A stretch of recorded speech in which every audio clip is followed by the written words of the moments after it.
seja a variedade do gel que tem lá dentro. Aí pode ser realmente que não está funcionando, não está gelando o suficiente, né? Mas eu não vejo contraindicação de você usar, entendeu? Mas pode ser que ele esteja gelando o suficiente. Agora, eu acho melhor você não fazer mais exercício de braço. E trabalhar hoje inicialmente com a nossa aula sobre patela, né?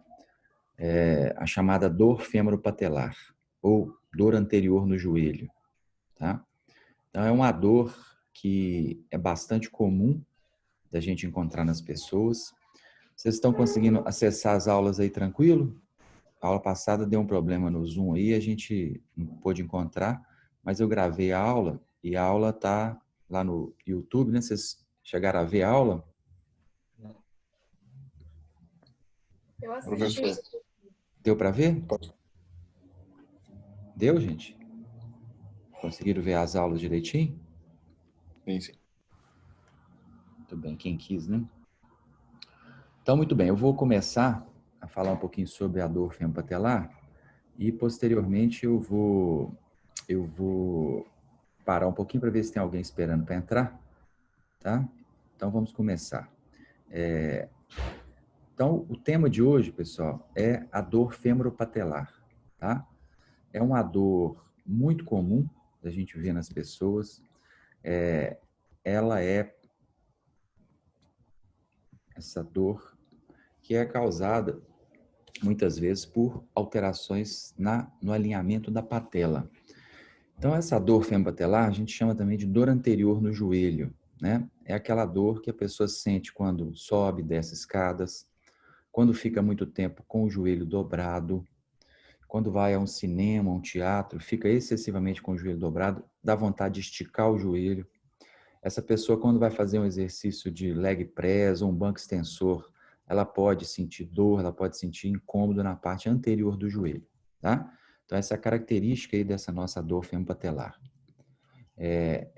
Então, ela é a lesão mais comum em corredores. Então, é a lesão que a gente vê com mais frequência, com mais prevalência em corredores, justamente pela exigência em cima ali da patela.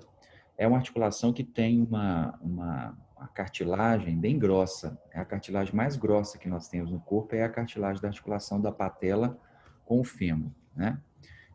25% de todas as lesões relacionadas ao joelho são queixas, então, relacionadas à dor fêmoro-patelar. Então, é uma patologia realmente bastante comum, né? Muito frequente a gente vê, principalmente em academias, pessoas que fazem exercício físico, porque tem ali uma exigência muito grande em cima da articulação patelo-femoral. Então, é muito comum a gente ver esse tipo de queixa, né? Ela é mais comum nas mulheres, principalmente por causa da biomecânica da pelve da mulher, da perna da mulher, que é um pouco diferente do homem, né? Em termos da pelve ser um pouco mais larga da mulher, isso afeta o alinhamento do fêmur e, consequentemente, afeta o alinhamento da articulação patelo-femoral, e isso é uma das causas de dor fêmuro-patelar, né? Pode gerar também, com o passar do tempo, o desgaste da cartilagem, e isso evolui com o tempo, com os anos, para um desgaste da cartilagem, que é o que nós chamamos de artrose fêmuro-patelar, uma degeneração da cartilagem, osteoartrite fêmuro-patelar, tá? Que já é um problema mais sério, que já envolveu o desgaste, a lesão, em que a cartilagem foi desgastada, né? Então já traz problemas mais intensos, muitas vezes com o joelho da pessoa inchando, que normalmente a dor fêmoro-patelar, o joelho não incha, não tem derrame, não tem líquido dentro do joelho. Já no caso de artrose fêmoro-patelar ou nos compartimentos do joelho, você pode então ter essa presença de líquido, de derrame, que é a presença de uma sinovite, de um aumento da quantidade de líquido sinovial nessa articulação, tá? E aqui a gente vê então o que é artrose fêmoro-patelar. Então aqui a gente vê o fêmur e a patela, e aqui o sulco troclear, a tróclea, que é o lugar no fêmur onde a patela fica. Aqui vocês podem ver que não existe, normalmente você tem um espaço articular entre a patela e o fêmur, o que é preenchido pela cartilagem. E aqui vocês podem ver que não tem espaço articular, está colabado aqui, ó, colou. Quer dizer, o que aconteceu ali? A cartilagem desgastou e isso produziu, então, um contato ósseo mais intenso e isso pode produzir dor. E isso muitas vezes não acontece durante o processo, pode acontecer da pessoa nem sentir dor. Pode acontecer isso, porque a cartilagem ela é avascular, ela não tem sangue e nem inervação. Então, ela muitas vezes não dói enquanto ela está sendo desgastada. Mas, a partir do momento que ela desgastou, que houve uma diminuição do espaço ali, diminuição do tamanho da cartilagem, isso pode, então, gerar incômodos na pessoa, pode gerar dores na pessoa. Tá? Eu vou dar uma interrompida aqui só para ver se tem alguém chegando, pessoal. Não, tem mais ninguém, não.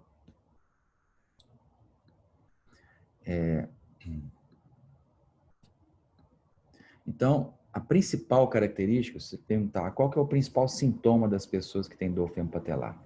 Então, a pessoa tem dor em torno da patela, que é agravada por atividades que, com o joelho flexionado, gerem cargas sobre a articulação patelo-femoral. Por exemplo, agachamento, subir e descer escadas, corridas, saltos. Isso, então, gera uma compressão da cartilagem sobre o fêmur, da patela sobre o fêmur, e isso pode, então, desencadear quadros de dor, principalmente quando a pessoa está nas amplitudes médias de flexão do joelho, tá? Então, aí é o que a gente chama dessa dor femoropatelar, dor anterior no joelho.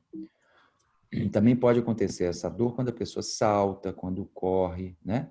Porque tem muita pressão sobre a patela. Geralmente a pessoa ela tem uma dor retropatelar vaga. Então, meu joelho dói de vez em quando, eu sinto a dorzinha. Não é aquela dor intensa, aquela coisa que incha o joelho, fica vermelho. Não. O joelho ele fica incomodando lentamente, a pessoa sente aquele incômodozinho e vai levando. Né? Não é uma coisa que chegue a incapacitar muitas vezes a pessoa. Não tem, na maioria das vezes, não tem derrame ou edema. Então, a característica dessa dor também é que não há inchaço no joelho. Em algumas situações, o joelho ele incha quando tem uma lesão de menisco, quando tem um quadro de artrose mais grave, quando você tem um processo mais inflamatório no joelho mesmo, há uma tendência de dar derrame articular, né? Então, não tem nem a presença de derrame, nem a presença de edema. Edema é o líquido que é formado fora da articulação do joelho. E o derrame é o líquido formado no interior da articulação do joelho. O derrame é de líquido sinovial. O edema é líquidos que não são líquidos sinoviais, são coisas que estão fora do joelho, tá? Lesões que estão externamente ao joelho. Oi. Essa posição, essa dor femopatelar, ela também é agravada por posições sentadas prolongadas. Então, quando a pessoa fica muito tempo sentada, como ela está com o joelho fletido, ela então tem uma compressão da patela sobre o fêmur. E isso, então, vai gerar essa dor para o indivíduo. Tá? Ela é agravada, a gente chama de sinal do cinema. O que é o sinal do cinema? É a pessoa que vai ao cinema e, naturalmente, tem a vontade de esticar as pernas. Ela não consegue ficar muito tempo com as pernas fletidas, por causa da pressão aumentada na patela. E como a cartilagem, já existe algum problema ali, pode haver, então, a transferência de força para o osso que está embaixo da cartilagem, o osso subcondral. Isso, então, pode fazer o joelho da pessoa doer. E essa dor ela é aliviada à medida que a pessoa vai esticar o joelho, que ela vai alongar, fazer a extensão do joelho. Tá? Pode ocorrer também, gente, dor agachar ou subir escadas. Né? Então, quando a pessoa também agacha ou sobe escadas, ela também pode sentir incômodo justamente pelo aumento da pressão. É a mesma coisa que acontece durante o leg press, durante os exercícios de agachamento ou durante os exercícios como, por exemplo, o banco extensor, em que existe um aumento da pressão retropatelar. Né? Então, todas essas razões vão fazer aí com que a pessoa sinta dor. Existe um diagnóstico diferencial. Nem toda a dor anterior no joelho ela é gerada pela articulação patelo-femoral. Então, nós temos algumas outras estruturas que podem também doer a parte anterior do joelho da pessoa e que não são problemas relacionados à patela. Então, nós temos aqui, por exemplo, na região inferior, nessa região, o tendão patelar. Então, o tendão patelar é uma fonte muito frequente de dor. As tendinopatias acometem muito esse tendão do quadríceps, tendão quadricepital, tendão patelar e o tendão quadricepital. Tá? Então, esses dois tendões, tanto o tendão do quadríceps quanto o tendão patelar, os dois podem gerar problema, o ligamento patelar e o tendão do quadríceps. Essas duas estruturas são fontes frequentes de dores anteriores do joelho, que não tem a ver com a patela, tem a ver com patologias no tendão, realmente, tanto o tendão superior aqui, que é o quadricipital, quanto esse tendão aqui patelar, tá? Então, são estruturas aí que podem estar gerando dor na parte anterior do joelho também, sem que seja a patela. Na parte superior, como eu falei, o tendão quadricipital. Na parte retropatelar, atrás da patela, nós podemos ter algumas alterações na cartilagem, aquela artrose que eu falei com vocês, né? Aquela artrose patelofemoral, ela gera dores na região retropatelar, na região atrás da patela. E você tem uma patologia que é muito comum, principalmente em corredores, ciclistas também, mas o mais comum realmente que a gente vê são os corredores, são a dor na lateral do joelho, que é o que a gente chama de banda iliotibial. É esse tendão que existe aqui na parte lateral do joelho. A gente vê aqui o tensor da face lata, vai gerar então a banda iliotibial insere na parte medial do joelho, na parte lateral da tíbia, bem aqui, os tubérculos de Gerdy, que a gente chama. Então aqui nesse local pode acontecer aqui edema, um infiltrado de líquido, um atrito aqui, uma pressão aumentada nessa região lateral, e isso vai gerar, então, inflamação dessa região, tanto na inserção da banda, quanto após, realmente, na parte mais aqui, próxima ao joelho, lateral ao joelho, fazendo com que o indivíduo sinta dores também quando anda, quando corre. A característica principal dessa síndrome da banda iliotibial é isso, o indivíduo começa a correr, ele começa a correr, começa 5 minutinhos, 10 minutinhos, ele já começa a mancar, começa a doer a lateral do joelho. Isso muitas vezes pode ser relacionado à banda iliotibial.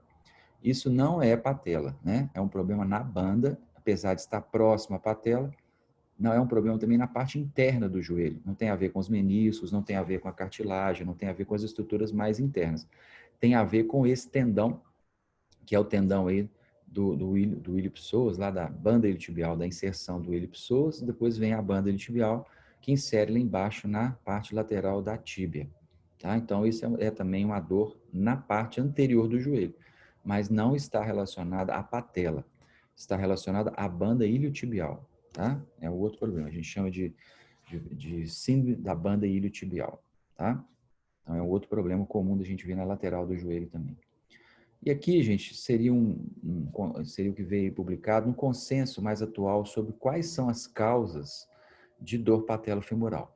Eu vou entrar em detalhes sobre algumas dessas coisas aí, mas basicamente a gente vê que a dor patelofemoral, ela tem como principal característica, né, a elevada pressão patelofemoral, tá? A elevada pressão sobre a cartilagem da patela. E isso pode, né, consequentemente, alterar aí a cartilagem, pode gerar um desgaste, uma diminuição da cartilagem, né? E pode acontecer essa elevação da pressão, ela pode acontecer por uma diminuição, né, da área de contato entre a patela e o fêmur, um contato excessivo, né? E por um aumento das forças de reação patelofemoral, tá? Geralmente essa diminuição do contato vem devido a um mau alinhamento da patela. A patela trabalhar fora do eixo normal que ela tem que trabalhar. Tá? A gente vai entrar em detalhes sobre isso. E esse aumento das forças de reação patelofemoral tem a ver com alteração da biomecânica, né? Alteração do alinhamento do corpo, pode ter a ver com encurtamento dos músculos, no caso os isquiosurais, o quadríceps, pode ter a ver alteração no quadril, né? Alguma coisa que mude as forças de reação da patela sobre o fêmur. Tá? Então, aí a gente vai entrar em detalhes em algumas dessas características, para a gente poder falar um pouquinho mais sobre as causas, né, da dor femopatelar. Né? Dúvidas aí, pessoal? Pode perguntar, levantar a mão se alguém quiser perguntar. Tranquilo? Muito bem. Então, gente, a grande causa de aparecimento de dor anterior do joelho, dor femoropatelar, é o aumento da pressão, a pressão de líquidos que existe dentro da articulação do joelho quando você agacha. Então, esse trabalho ele foi feito em 2009 pelo Fredrickson. O que ele mostrou? Ele mostrou que isso aqui seria a patela, né? E aqui você tem vários níveis de cor que estão relacionados ao aumento da pressão. Então, você imagina aqui, ó, o indivíduo está a 15 graus de flexão do joelho, assintomaticamente. Então, você observa que existe uma pressão espalhada por vários pedaços da patela, né? Aqui você observa que nos indivíduos sintomáticos existe uma concentração muito grande de pressão numa face da patela. Isso, então, também em 15 graus e em 45 graus. Aqui você observa as áreas de pressão e aqui você observa a concentração de pressão na parte lateral da patela. Aqui você vê a parte medial da patela, né, sem muita pressão, e a parte lateral bastante pressionada, tanto aqui quanto aqui. Né? Então, esses nos indivíduos assintomáticos, esses nos indivíduos sintomáticos. Então, o que acontece? A pressão que é feita na patela, apertando o fêmur, ela muitas vezes vai concentrar, vai ser concentrada num ponto muito específico ali da patela. O que era para ser dissipado, o que era para ser espalhado, vai ficar muito concentrado, vai ficar muito específico ali num ponto. E aquilo então vai, consequentemente, gerar um aumento da carga sobre a cartilagem, e esse aumento de carga sobre a cartilagem vai aumentar a pressão sobre o osso que está embaixo da cartilagem.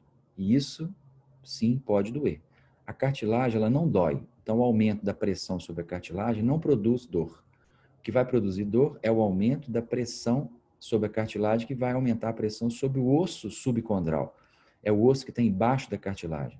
Daí, muitas vezes, haver o início de um sintoma doloroso, principalmente quando a pessoa agacha, porque quando ela agacha, ela está aumentando mais a pressão e essa pressão já se encontra distribuída de maneira assimétrica, de maneira inadequada, tá? Então, essa é a causa aí, a base da causa. Agora, o que faz essa pressão aumentar são várias coisas. Várias coisas podem fazer a pressão aumentar, né? Mas, no final das contas, o que gera esse incômodo, né, é, muitas vezes, a pressão aumentada, tá?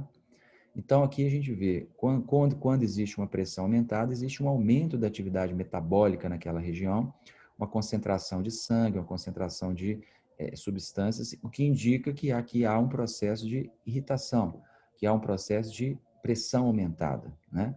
Muitas vezes ali até mesmo um processo de inflamação, que leva ao acúmulo de líquidos, né? Acúmulo de água, de sangue naquela região, tá?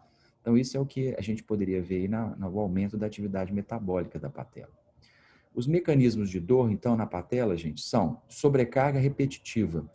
Então, principalmente uma grande causa de sobrecarga repetitiva é a corrida. Então, aquela sobrecarga repetitiva, crônica ali sobre a patela, uma patela que tem um desalinhamento, que está fora do eixo natural dela, vai aumentando a pressão, vai gerando um edema, vai gerando um edema que vai ser transferido para aquele osso subcondral, e aquele osso subcondral, o osso que está embaixo da cartilagem, da patela geralmente, ele é muito inervado. Então, a pessoa vai começar a sentir dor quando tiver aumento dessa pressão, né? Então, você vai ter o aumento da pressão, aumento da atividade metabólica, aumento na concentração de água no osso patelar, começa a dar um edema no osso, e o aumento da pressão intraóssea. Então, começa a haver um aumento da pressão dentro do osso. Esse aumento da pressão dentro do osso vai, então, fazer com que a pessoa sinta incômodos. E, principalmente, incômodos quando ela tiver mais ainda pressão, que é quando ela dobra o joelho, tá? Então, isso é a origem aí, assim, geral da dor femopatelar. É um aumento da pressão dentro do osso, tá? E aí você vai estimular os mecanorreceptores, que são receptores que existem dentro lá do osso, que têm capacidade de perceber, são chamados de nociceptores, né? Os nociceptores, eles são receptores de dor. Consequentemente, a pessoa começa a reclamar de dor na articulação. Então, basicamente, aumenta no estresse da articulação patelofemoral, seja por agachamento, seja por uma pressão aumentada, aumenta no estresse na cartilagem, aumenta no estresse do osso, alteração no conteúdo de água e na pressão intraóssea, e isso então vai gerar a dor femopatelar, tá? Então, geralmente, esse é a origem do problema, é a origem da dor. Agora, a causa para esse aumento de pressão podem ser várias coisas, que a gente vai estudar um pouquinho sobre elas. Professor. Oi. Pois não. Quando você falou sobre a concentração e o aumento da pressão da patela no fêmur, mostrando as imagens de vista anterior da patela, concentração, ela estava, nos A dois faceta exemplos, apenas na fascícula lateral. É só na porção lateral da patela, ou esse Não, aumento pode da ser em pressão qualquer também lugar. na O região mais medial? comum é na faceta lateral, mas pode ser na medial Entendi. também. Mas o Uhum. mais comum que a Então, gente vê é a concentração na faceta lateral, justamente porque a patela tem uma tendência a lateralizar, uhum, entendeu? tá certo. Obrigado. Mas aí pode ser em qualquer lugar, depende de quando, como que está acontecendo aí a causa do problema, né? Pode haver também uma Uhum. pressão aumentada na faceta medial, tá? Beleza, obrigado. Então, gente, aqui eles observaram, né, o aumento da água na cartilagem das pessoas que têm dor muito maior do que nas pessoas que não têm dor. Daí eles concluíram que esse acúmulo de líquidos ali na cartilagem é o fator desencadeante da dor dessas pessoas, tá? O acúmulo desses líquidos. E aí, gente, nós temos vários fatores de risco para que essa pressão na patela aumente. Tem várias coisas que podem fazer essa pressão na patela aumentar, né? São vários processos patológicos ou processos biomecânicos que podem gerar esse acúmulo de líquido, esse acúmulo de pressão, que com o tempo vai agredindo a cartilagem, que com o tempo vai transferindo força para o osso subcondral, que com o tempo vai degenerando a cartilagem, né? Esse acúmulo de líquido, essa pressão excessiva, com o passar do tempo, pode ir desgastando realmente a cartilagem, alterando o colágeno, alterando os proteoglicans que formam a cartilagem. Isso, consequentemente, vai fazendo com que o indivíduo diminua a espessura da cartilagem e aí fique com um problema mais sério, né? Que é aquela artrose, aquele processo de osteoartrite. Então, nós temos uma dos fatores de risco, né, locais que estão relacionados ao próprio joelho, né? São fatores de risco que estão no joelho mesmo. Por exemplo, fraqueza de quadríceps. Esse é realmente uma grande causa de dor fêmur-patelar. Isso é comprovado. Pessoas que têm o quadríceps mais fraco, né? Que tem uma fragilidade na força ali do quadríceps, têm mais dor patelofemoral. Por quê? Porque não vão ter uma boa absorção de carga. A cartilagem não vai absorver a carga de maneira adequada, né? Isso, o quadríceps não vai absorver a carga e a cartilagem vai ter que receber mais absorção de carga, vai ter que fazer mais absorção de carga. E isso vai gerar, então, um processo de aceleração desse edema, desse desgaste da patela. Então, a fraqueza do quadríceps é um fator importante. A alteração na ativação do VMO. O VMO é o vasto medial oblíquo. É o vasto medial oblíquo. É uma porção oblíqua do vasto medial que tende, muitas vezes, a medializar a patela. E isso, então, vai fazer essa lateralização da patela e pode ser um fator também desencadeante de dor fêmur-patelar. Rigidez nos tecidos moles. As pessoas que têm muito encurtamento da musculatura, do isquiosural, do reto femoral, são músculos que aumentam a pressão reto-patelar. Também encurtamento dos retináculos, que são camadas de tecido conjuntivo que revestem o joelho. Esses retináculos, eles encurtados, eles podem aumentar as forças de pressão sobre a patela, gerando, então, esse aumento de estresse ali, que vai gerar acúmulo de líquidos e sobrecarga sobre o osso subcondral. Né? Aí nós temos, além dos fatores locais, nós temos o déficit na biomecânica da extremidade inferior. Né? Então, as pessoas que têm desalinhamentos na biomecânica, tá? Então, aqui, dentre esses desalinhamentos, nós temos fraquezas nos músculos do quadril, tá? Anormalidades da marcha, pessoas que fazem excesso de adução, excesso de rotação interna, excesso de pronação dos pés, são alterações na biomecânica da marcha da pessoa que mudam aquela relação de forças entre a patela e o fêmur. A pronação do pé, né? Então, a fraqueza do quadríceps, né, gente?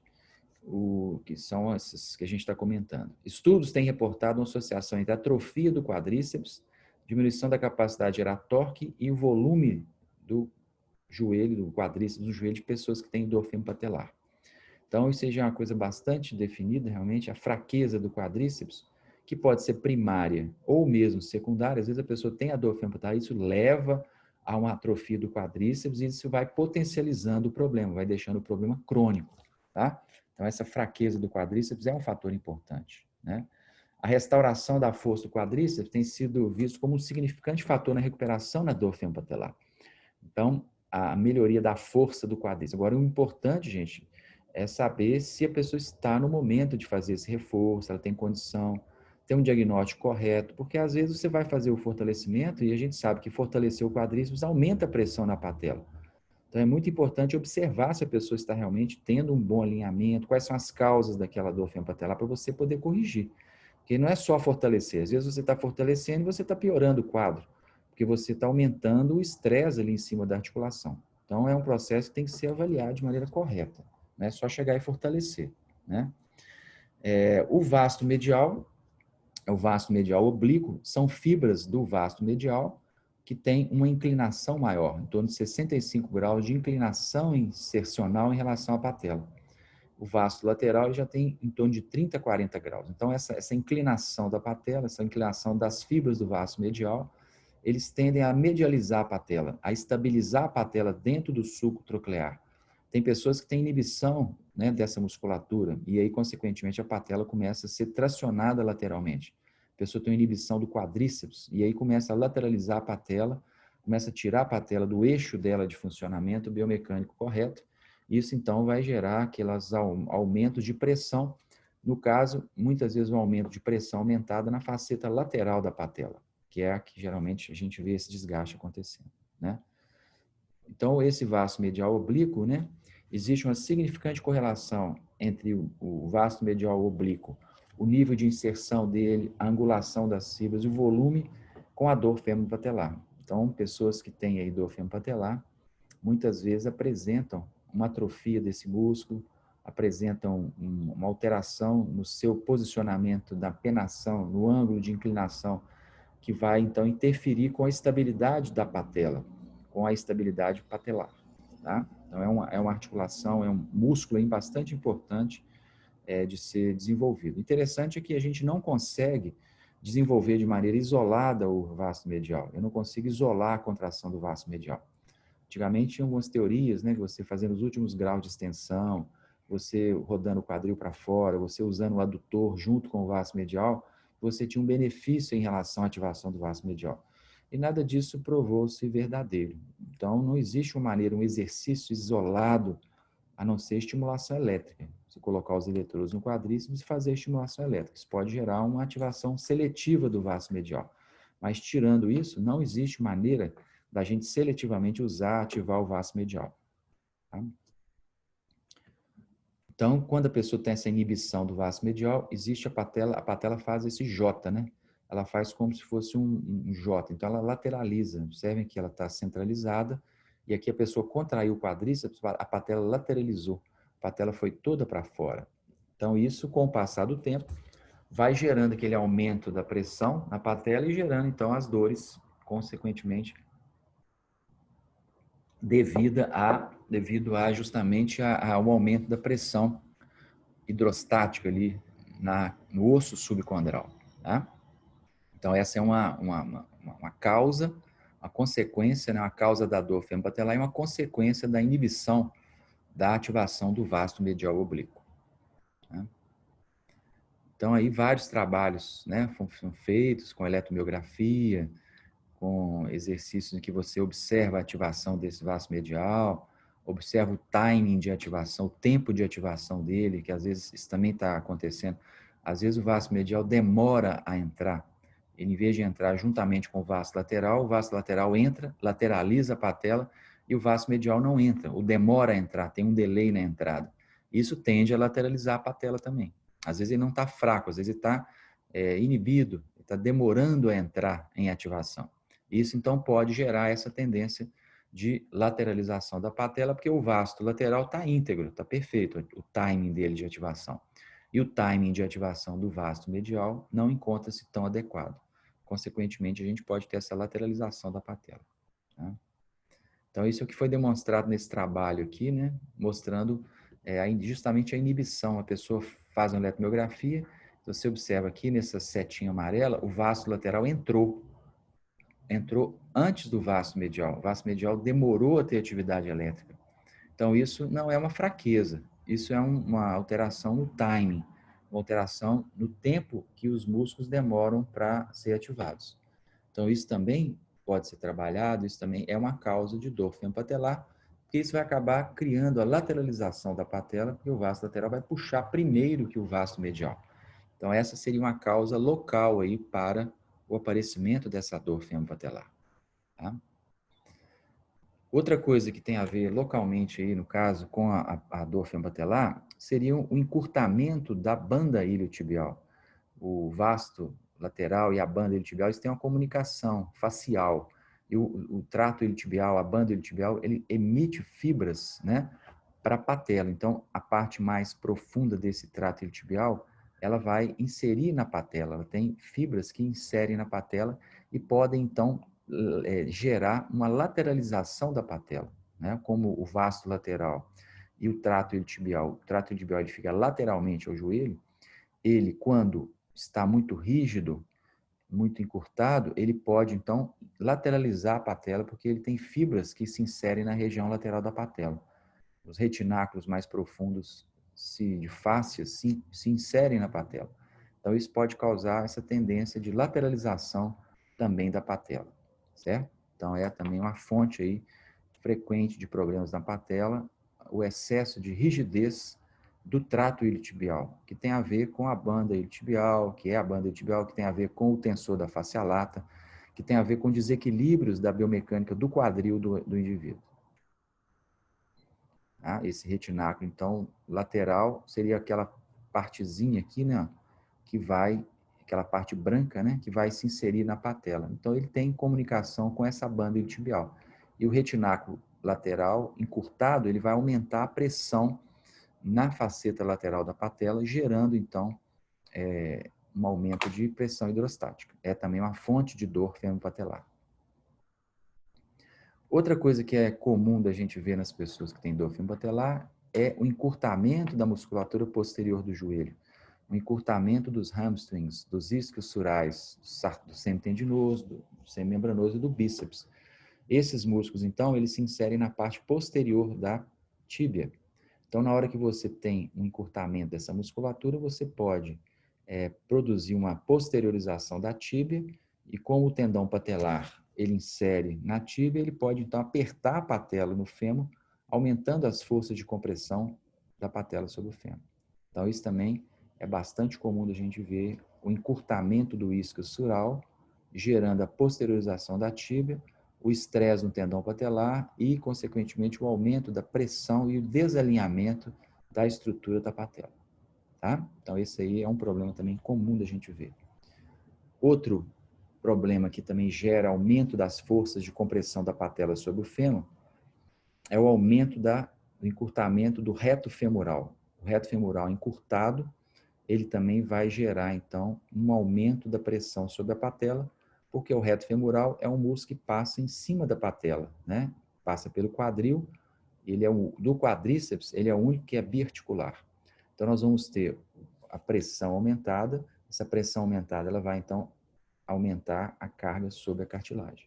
E quanto mais o indivíduo dobra o joelho, quanto mais ele flexiona o joelho, maior é o vetor resultante de pressão da patela sobre o fêmur. Daí o problema ali aparecer, tá?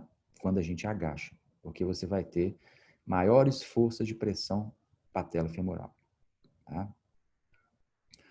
Outra coisa, gente, que tem a relação de uma maneira mais indireta com a dor fêmur-patelar são as deficiências na biomecânica dos membros inferiores. Então, nem sempre os problemas da patela acontecem por problemas relacionados ao joelho. Muitas vezes nós temos problemas relacionados ao quadril. Então, tem autores que colocam a culpa aí da dor fêmur-patelar muito mais no quadril do que propriamente no joelho. Então, essa deficiência na biomecânica está relacionada à fraqueza no quadril, fraqueza dos músculos do quadril, principalmente a musculatura abdutora, alterações na marcha, né? A pronação do pé, que a gente já tinha falado, né? Então, uma das coisas muito comuns da gente ver, que é fonte aí de dor fêmur-patelar, é o chamado valgo dinâmico.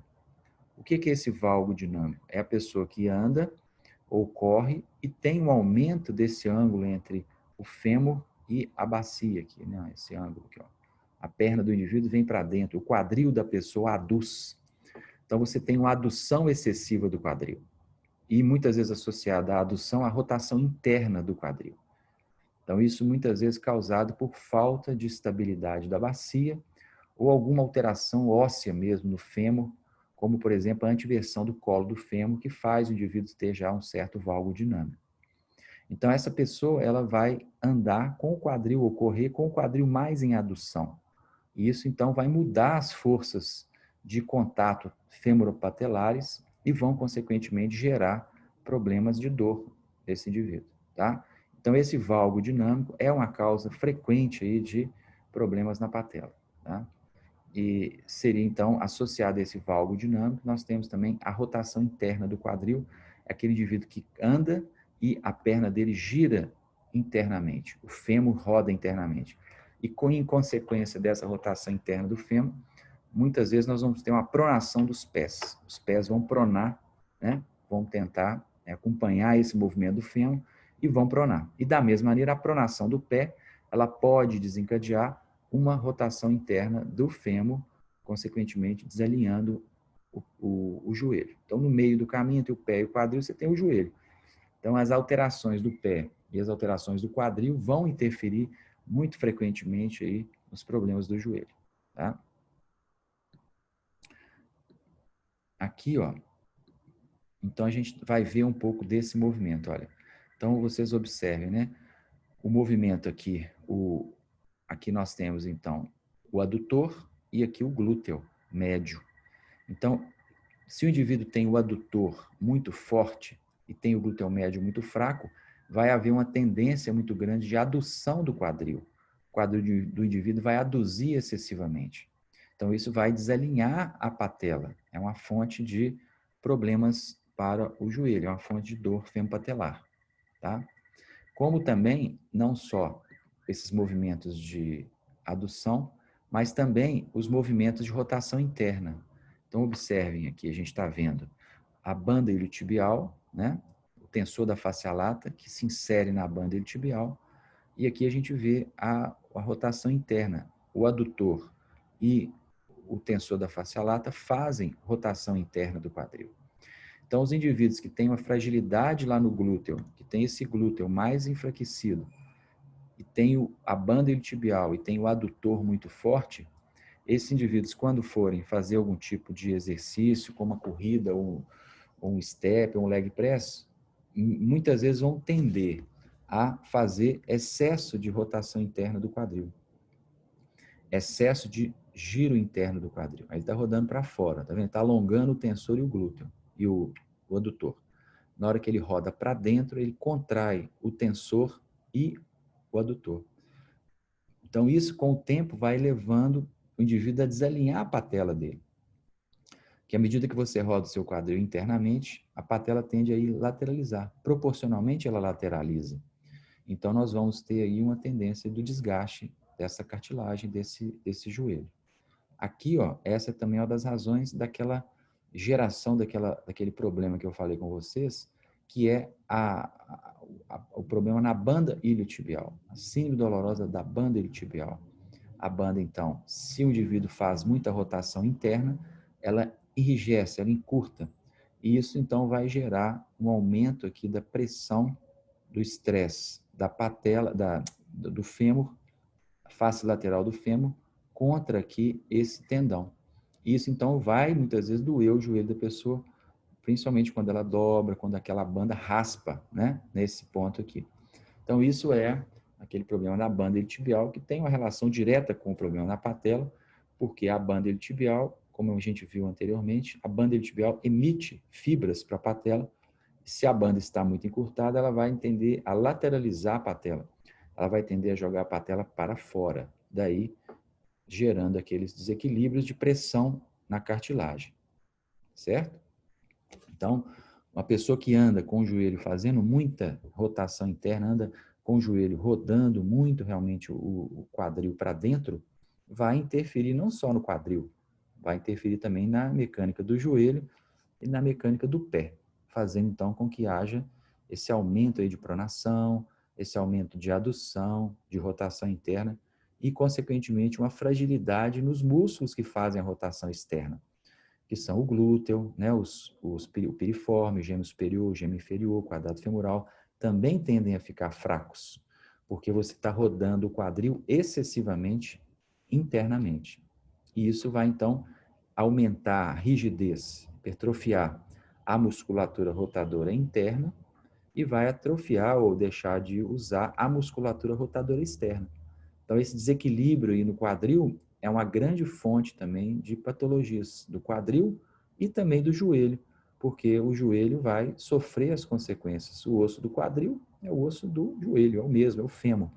Então, o mau alinhamento dos ossos do quadril vai afetar o joelho, vai gerar aí alterações na biomecânica também do joelho, tá certo?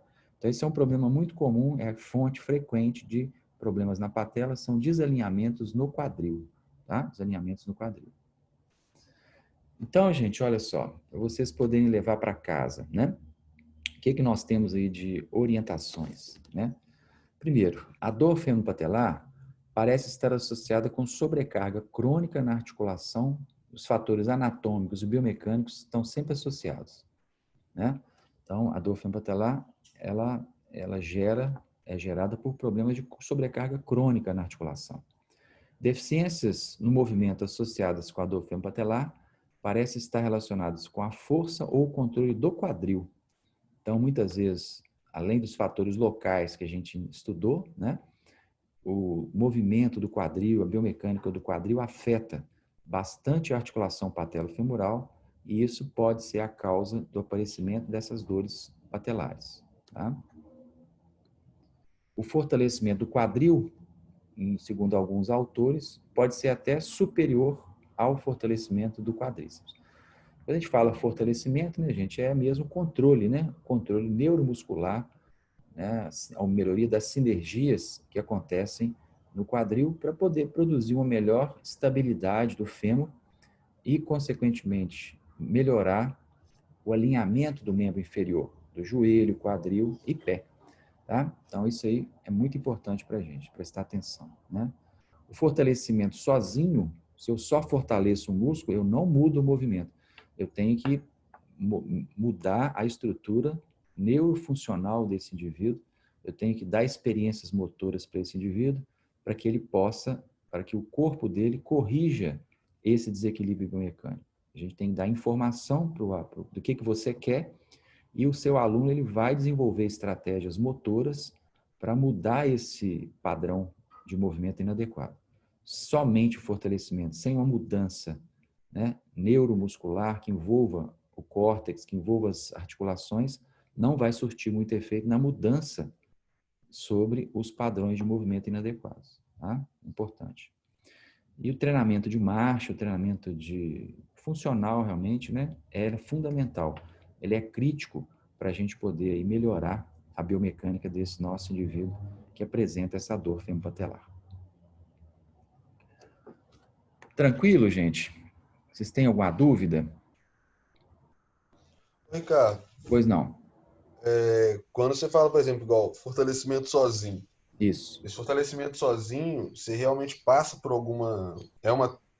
como se fosse primeiro uma tentativa de, entre aspas, isolar o músculo para Isso. depois você integrar o movimento todo. Ou você Isso. faz... Você pode até fazer isso, né? Você tem um músculo que está fraco. Aí você fortalece, mas você está preparando para depois colocar numa cadeia cinética, né? Não adianta simplesmente se você, por exemplo, estou com a fraqueza no glúteo. Se eu pego uma caneleira e coloco ali para fazer a abdução do quadril com peso, eu estou fortalecendo o glúteo. Mas quando eu for andar, quando eu for correr, esse fortalecimento que eu ganhei, não necessariamente ele se transfere para o movimento. Né? Mas aí no ponto... Mas se você tem um músculo fraco, é importante você fortalecer. O fortalecimento ele é um pré-requisito para você poder melhorar a função desse músculo. Se numa cadeia cinética você tem um músculo que está fraco, você pode fortalecê-lo. É importante fortalecer de maneira até isolada, não tem problema. Mas esse fortalecimento isolado não vai resolver o seu problema funcional. Você tem que colocar o indivíduo para fazer aquela tarefa que você quer modificar. Percebeu? E aí no ponto, às vezes, de alguma lesão, alguma disfunção que está ali, aí a pergunta seria, tipo assim, se eu coloco diversas cadeias, diversos movimentos que envolvem a cadeia que trabalha aquele ponto fraco ali, Certo. Eu trabalho aquele ponto fraco de diferentes formas, unindo eles com outras cadeias. Seria Você pode esse o tentar ponto? fazer isso de maneira mais funcional, né? Dessa maneira que você falou, né? Colocar o cara na situação que você quer, né? Quer modificar e tentar ativar o músculo dele, né? Isso pode ser também feito. Mas muitas vezes, se o músculo está muito inibido, se o músculo está muito fraco, primeiro você tem que dar uma base para ele, para depois você trabalhar a situação mais funcional, essa situação mais que vai envolver várias cadeias. Entendeu? Então, se o indivíduo não Eu sabe, pensei. se ele não sabe usar o glúteo, se ele não sabe ativar o glúteo ou ativar o Uhum. quadríceps, primeiro você tem muitas vezes que ensinar para ele isso, para depois pedir uma coisa que exija um grau de ativação, um grau de participação de vários músculos ao mesmo tempo. Então, é importante que você trabalhe o segmentar e trabalhe o global, né? Trabalhe o funcional, as duas coisas. Tá bom. Deu para Beleza. responder? Obrigado. Deu, Eduardo? Uhum. Demais. Show de bola. Muito bem, pessoal. Então é isso. Essa aula está gravada. Se vocês quiserem revê-la, podem assistir. Vou colocar lá no YouTube, no canal. E a outra aula de ombro, ela já está lá também, tá bom? Próxima aula é impacto femoroacetabular, se não me engano. Tá bom? Combinado, então? Bem, vamos, semana que vem, vamos entrar no mesmo, Ricardo, mandar o Zoom para vocês. Pois não. só uma coisa. Você consegue compartilhar o link desse canal? De novo? Eu coloquei ele aqui, mas manda um zap para mim, que eu mando a aula para você, eu mando o link para você. Então tá bom. Vocês têm meu zap, né? Não, o modelo de celular não tem. Anota aí. 9 Só um segundinho. 9 9? 9733 Uhum. 5938. Beleza. Podia até fazer um grupo para a gente aí do WhatsApp, né? Faz um Tá grupo. bom. Já que tô nessa, Faz um vou grupo aí, fazer a missão. eu compartilho o link, tá? E Beleza. o link das outras aulas, eu vou passar e você entra lá. Tá no YouTube. É Ricardo Luiz Carneiro, o canal. Beleza, então. Tá bom? Fechou. Beleza, moça. Valeu. Obrigado. Valeu. Abraço. Ô, pessoal do grupo aí, ó. Para entrar no grupo, chama aí, por favor. Olha aí no chat do Zoom. Sim. Só manda um oi, fala que é da aula, já que para fazer esse grupo aí. Quem souber de alguém que não está na aula hoje, que souber de alguém também tiver o contato, me manda para eu colocar no grupo. Beleza? Isso aí.